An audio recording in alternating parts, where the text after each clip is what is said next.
Classroom nyo, magkano? Magre-retouch muna gano'n ako. 2.8. Yan. Bottom load na siya. Hindi na tulad nito na mahirapan pang Huwag magbuhat. muna natin saksak. Tingnan muna natin. Ay. Pag malapit lang, sisipain mo lang na gano'n yung galon. Hindi Ano? siya makakahigop ulit. Ay, saksak muna natin.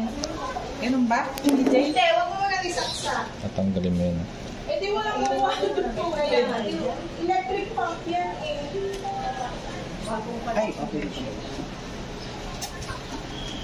Yun, no? Ay, natanggal din po eh. Mas okay na yan dahil hindi na... Ayos. Matapos, pero gagawin na. Isa, saksak mo yan. Sabi, isasaksak mo. Ayan, sa baba.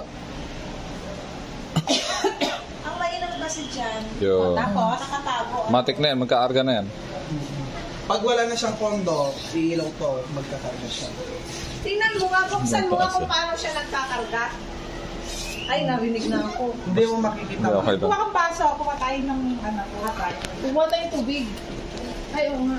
Walay pa. Ayan, hindi pwedeng buksan yan. Ay, Yan. Humihigop. hihigupin. Parang hindi yata nagka-arga ya. Hindi gumagalaw. Ay, hindi, nagkarga na. Bumana bawasan. Iwasan na.